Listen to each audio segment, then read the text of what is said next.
Headshot. Has to be a headshot.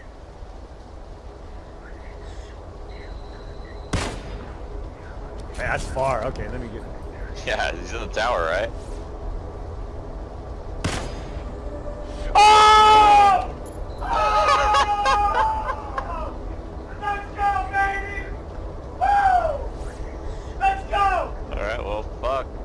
Gaming has always been an interactive medium that draws gamers into a visceral experience that could bring the player into an almost empathetic link with the characters they are controlling. This is why some horror film fanatics stray away from horror games.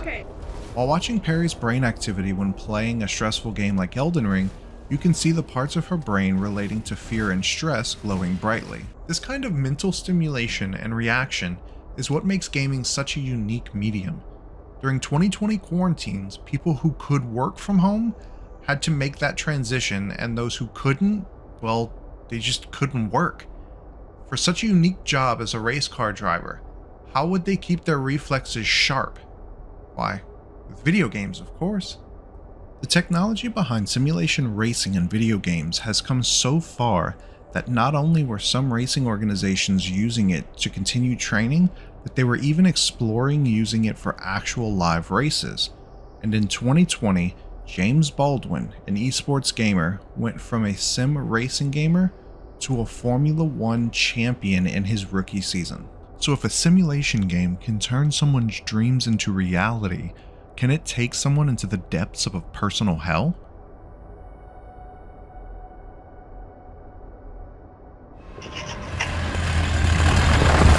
Jack Air, this is Fish Finder. Jack Air, go ahead. I've got visual on multiple hostiles in a roof south of LRB Butler. Might be the AQI headquarters you're looking for. Roger that. I'll send in 3rd Squad to clear them out. Video game shooters have been hailed for decades as glorified gun porn, holding the killing of other humans high as a sick power fantasy. Though, as more mainstream games get more and more realistic, I think it could actually have the opposite effect. By faithfully recreating the horrors of war and its effects on the human mind and psyche, it could become the perfect anti-war game. After all, the roots of all horror are the things you can't see, and the bullet that kills you is usually the one that you didn't see. Operation Phantom Fury was a 6-week campaign commonly called the bloodiest battle of the Iraq War for the United States and the heaviest urban combat its military had seen since Vietnam in 1968. According to the book Fiasco, the American military adventure in Iraq, the United States brought in 10,500 troops and the Iraqi military brought in 2,000 to clear the city of Al-Qaeda insurgents. In total, 107 coalition soldiers were killed in battle, with another 613 injured. Though the battle was much worse for Al-Qaeda, with 2,000 insurgents killed and another 1,500 captured. The human cost of the siege was beyond devastating, with the Iraqi Red Cross estimating civilian deaths at 800 over the course of the siege. In a quote by US officials in a Washington Post article, more than half of Fallujah's 39,000 homes were damaged, and about 10,000 of those were destroyed or left structurally unsound to live in. And just like that, the once called City of Mosques had lost 66 of its 133 iconic mosques that gave it its name.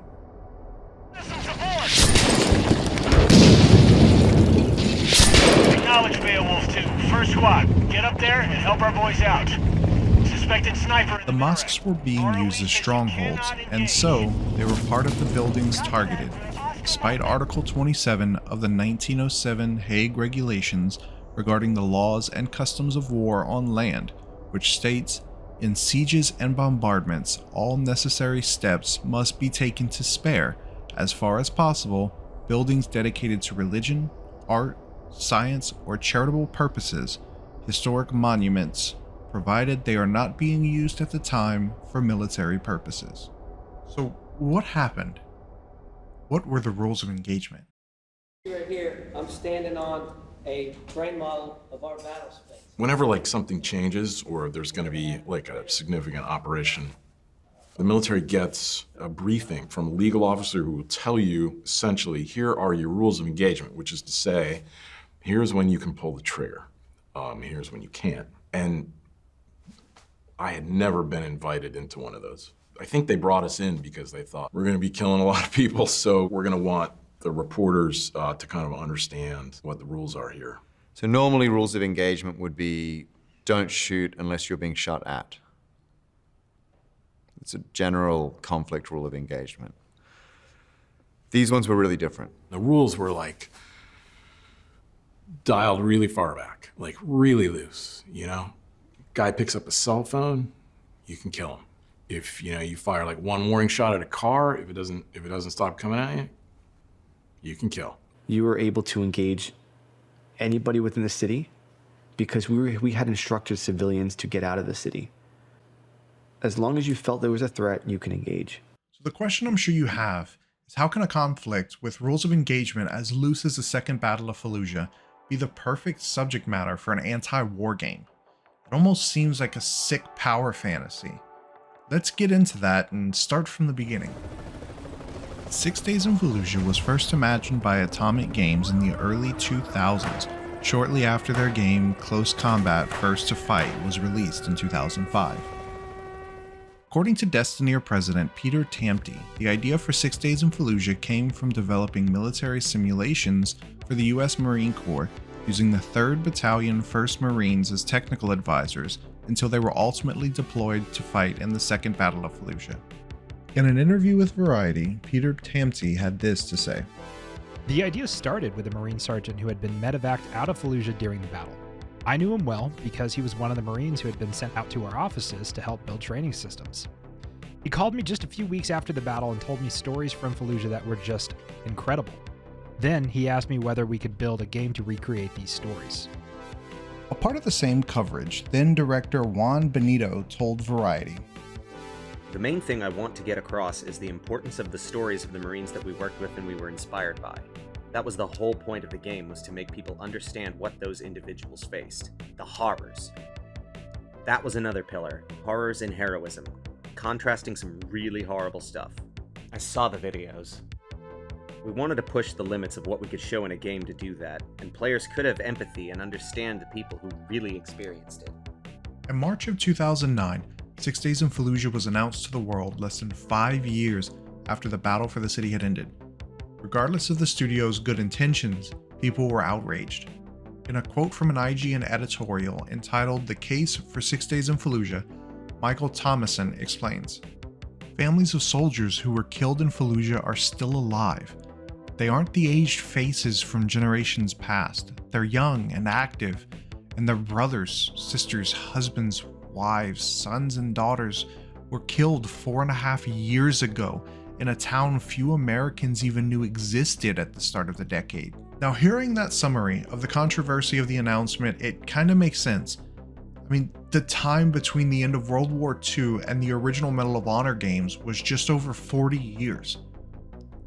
Sure, there were movies, but there was overwhelming support for us entering that war.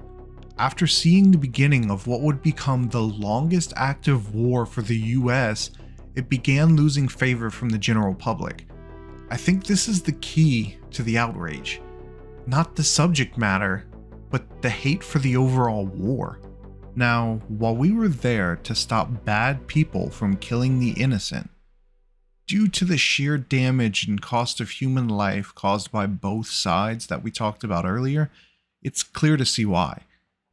Less than a month after the original trailer launched, Konami canceled its publication deal with Atomic and would no longer agree to publish the game. With all of their resources sunken into this project, Atomic Games was able to keep the lights on for another 3 months before declaring bankruptcy and ending up closing their doors. The IP would go through multiple development studios, but director Peter Tamte remained at the helm. In fact, one of the many development studios was Sony Santa Monica. In an interview with David Jaffe, John Garvin revealed that he was even at the Greenlight meeting. Did you know 6 Days in Fallujah was actually in development at Sony Santa Monica for a while? Like we were externally. I was at the green light. I was at the green Right. light meeting. And then they moved. Anytime that game started to really become something that they wanted it to be, a real look at war, companies kind of said, yeah, no, thanks, but no thanks, right? So I don't know what this new one is going to be in terms of are they going to get there, but the It's a tough one. I mean, because of all the reasons we've been talking. That's about, right. We're in a climate where, man, you're just stepping into literally landmines. But you can make it in the indie space for sure. After Konami's cancellation, talk of the game went quiet, apart from an interview with Digital Spy in 2012 and the interview with Variety that we talked about earlier in 2018. In both cases, Tamti stated that the game was very important and definitely not cancelled. He even went on to say that the original assets were still intact. In 2016, he founded Victura, and over the course of the next 5 years, the team was hard at work crafting the game before they announced its revival in 2021 as a gritty first-person Milsim shooter with a procedurally generated city layout, and honestly, I'm kind of glad it was delayed. The game was released in early access on June 22, 2023 after almost 15 plus years. Much like Todd Howard's reasoning for not developing Starfield until now due to limited technology, the delay allowed for current hardware to catch up and give the player surreal amounts of immersion. Let me show you a little bit of the way that proximity chat works in Fallujah.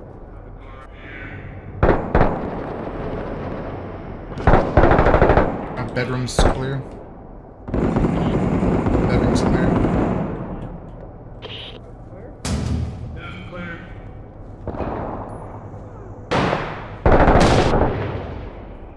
The house to the east.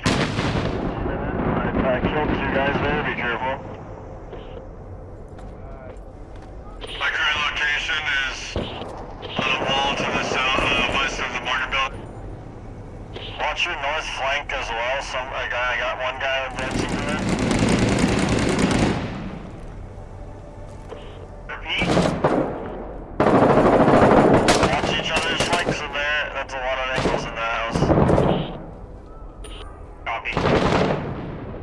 The sound design implemented for the communication system between players is just incredible, and it encourages you to play using that system.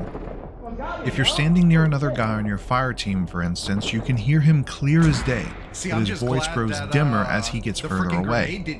If he is in another room, it very much emulates that as his voice echoes through the walls. Even the healing system is unique and realistic without being as in-depth as something like Escape from Tarkov. As you're getting shot at, the corners of your screen darken, and you have to get into cover to inspect yourself for wounds. The blackened screen simulates extreme stress and tunnel vision starts setting in. The more you get shot at, the screen starts to get blurry and you need to get to cover if you don't die or get incapacitated first. Being incapacitated is the equivalent of getting down. When you're incapacitated, you have to rely on your fire team to heal you. If you die, then you're out. There's no real respawn. Now there is a way to bring you back, but you don't come back as the same class. During every engagement, your team has one reinforcement drop courtesy of the squad's AAV, or Assault Amphibious Vehicle. The respawn brings back each and every dead squad mate one time. If you use it while only one team member is dead, then you could have wasted it. But if you wait until you're the last one left, then you could get the most out of it. And if it's destroyed, well, there's no coming back. Now that I've talked your ear off, we can finally talk about the gunplay improvements that Highwire Games have made over Ground Branch's foundation. Let's take a look at the 4 classes on offer. You have the Fireteam Leader, Ready Basic Rifleman, an Assist class, and last but not least is the Fire class. Unlike games like Arma, Ground Branch, Squad, and Ready or Not that pride themselves on their simulation gameplay, 6 Days in Fallujah takes it one step further by forcing the player to use the tools that the soldiers used in the actual battle. Are we moving? At the time of writing this video, you can't pick up enemy weapons if you run out of ammo. You have to go back to the AAV and restock if it hadn't been destroyed yet. There are 2 major gameplay improvements over the standard FPS milsims like Ground Branch, outside of just the audio design. For one, the vaulting system actually works, though I still want to give credit to the small team working on Ground Branch for what they've been able to accomplish. For what it's worth, Ground Branch has more maps, scenarios, and weapon customization as of now. But Highwire has also made a major improvement to the leaning system that's become commonplace in this style of game. Not only can you lean left and right, similar to Tarkov's Wiggle, if you aim down the sight while near a corner and you start rotating around the corner, your body moves to accommodate clearing the corner smoothly. 4, you would need to ever so slightly tap the A and D keys to move around the corner, but that's no longer needed. On top of that, they've also given the ability to lean over ledges if you're on a balcony or a rooftop. In total, the improvements made to the established formula for this style of game fit right in, not to mention the night and day difference that the sound design makes in the tension of the game. If you can hear your teammates scream because they get scared from across the building, it's funny to think about, but if you hear it faintly as the sound echoes through the halls as gunshots ring out, it's completely different. In the game's current state, with 4 fireteam missions and the procedural nature of the city, it is a very satisfying game with the right team. The lighting and sound design are incredible, and the way that they just make this world all the more tense is unreal. Much like American Sniper and Cherry can be classified as anti-war films, by portraying the harsh realities of war, this kind of fills that gap perfectly, while keeping the player engaged enough to stick around. And looking at the roadmap, it looks to have shaped into more of the same, expanding weather conditions, adding night operations, new fireteam missions, a single-player campaign, and even adding civilians into the mix. While the fireteam missions are co-op experiences in a procedural city to simulate the horrors people have experienced, the campaign levels promise to recreate the specific stories of the soldiers fighting and civilians caught in the crossfire. If this comes to fruition, it will be an experience that everyone should see to know just why war shouldn't be sought out. Thank you all for watching A Personal Hell, a deep dive into the story of 6 Days in Fallujah. If you like this, please consider liking the video and telling us what you look forward to the most in the comments. I hope you subscribe because we have a ton of cool projects in the works. It all helps us out more than you know. If you or someone you know is going through a personal hell of their own, please reach out to a loved one. You don't have to carry all of that on your shoulders. There are resources out there that can help you through everything. You matter.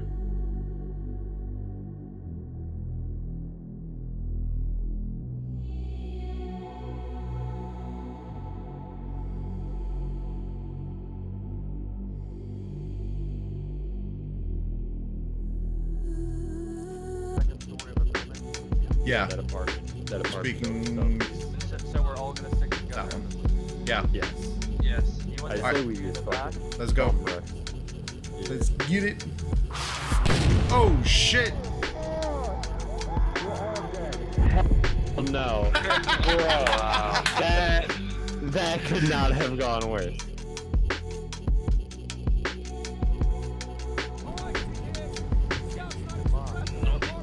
No, you cannot shoot the mosque. Technically, it's a war crime, but not in these situations. I'm not gonna say that I know that from experience. No. Shit, that was an RPG. Target must be close by. Oh shit! Man down. I'm on the white truck. Back up, we need a team to pick us up. You need to pick us up. Who was overshooting?